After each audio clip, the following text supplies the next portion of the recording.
The debt crisis is getting worse. We're $17 trillion in the red, and Congress only has 17 days to pass a budget for next year. That's right. The Senate and the House, they're only going to work 17 days between now and October 1st, and that's when the fiscal year starts. So is there any chance of getting this done in time? Katie Pavlich, well, she doesn't think it's looking too good. Celia, Bigelow, and David Callahan, they're back as well. Katie, you're not too optimistic? I didn't hear anything you just said, so I apologize. If you could repeat the question, that'd be great. How optimistic are you that the House and the Senate in 17 days will figure out a way to come through with some sort of budget resolution? Not optimistic at all. Okay. They like to have these things go straight down to the wire, and it's because it's lazy governance. And here in Washington, D.C., whether it's Republicans, Democrats, or even President Obama, who's about to take off for his 18-day Martha's Vineyard vacation, I doubt we'll see anything until they get back. But Celia, you know, the thing is, this is one of those issues that now it resonates. You know, it's not one of these Washington-specific things that no one knows about. As we go down to that timeline, Wall Street's certainly going to be nervous. We worry about our debt ratings. I mean, this is something that Main Street pays attention to. This isn't anything new, though, Charles. We were just in this position back in January, and we've always known that we're going to come down to this same debate. And it's because the left thinks that it's a taxing the rich problem. They think the rich aren't paying their fair share, and the conservatives in the House don't have the guts to hold strong on the debt ceiling and not raise it. So we're always going to keep coming back to this problem. We're going to keep punting it down the line. We're going to keep seeing it pop up even quicker each time, because government can't rein in spending. They cannot rein in spending. And quite frankly, Washington politics is like watching a dirty little rat hop on its wheel every once in a while and keep running and running and running, and they don't get anywhere. All right, well, David, you know what, though? I got to tell you, last week, I think it was, the nuclear option was threatened. All of a sudden, you know, some compromises were made, some appointments went through.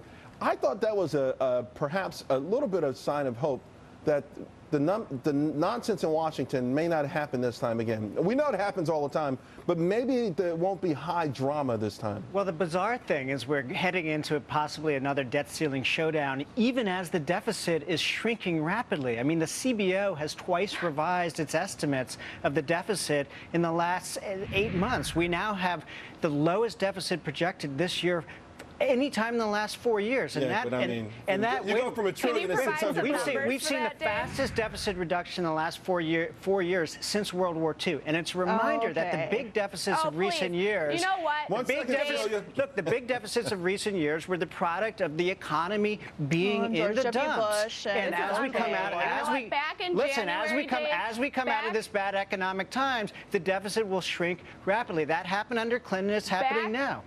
I'm just wondering, my question is, when are we going? One at a time. Celia, go.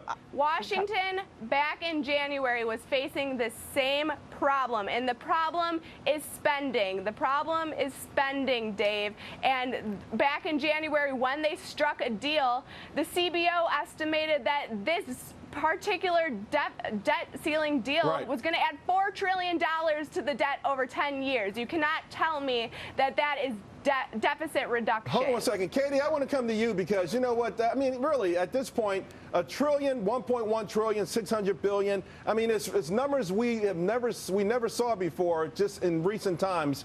And the bottom line is the clock is ticking. And do we have the confidence to think that maybe it won't be another gigantic fiasco? Well, the big joke is don't tell Obama what comes after $1 trillion, right? And we're seeing that play out both in the White House and on Capitol Hill. But the problem here is this. Look, we can say it's $1 trillion here, a couple billion here, whatever, doesn't matter. Deficits are shrinking. The one thing that isn't shrinking is our debt. And we're ticking up to $17 trillion in debt. And I'm just wondering, when the White House is going to take responsibility for its own economy. It's been 5 years. When are we going to see the unemployment rate go under 7%? When are we going to see that economic recovery? We're in summer of recovery number 5.0 now. Does anyone remember back in the day when Obama said he was going to fix everything? Is recovery summer? Well, we've been through 5 now. Gas prices are high. People are still unemployed. We're going nowhere. All right, Katie, you threw a lot at David. I don't know if he was prepared to answer all of those. Okay, David.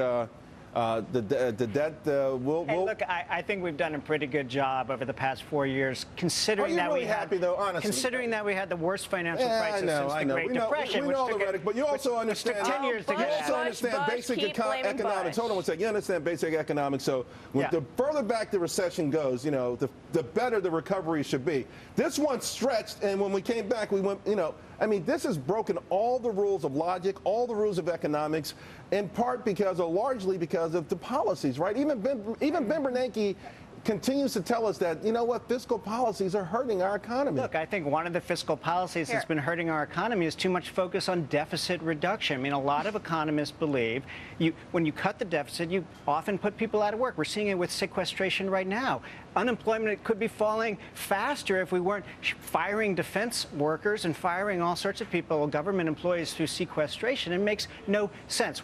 And here's the thing. Most Americans have said in poll after poll that reducing unemployment is more important than cutting the deficit. Yet Washington is doing just the opposite, and Republicans are bringing us to the brink of crisis again. I mean, you wonder why they're the minority party, right? It's like these people are tone deaf, right? On immigration, on gays, on the deficit reduction, on deficit reduction. The Republicans only control the House, but you guys do a great job of thrusting the blame on them. Although I got to tell you, at some point, to Katie's point, maybe the president will accept that this is his economy. I tell you what, I accept that you guys were a great panel. You were lively, you were intelligent, you were smart.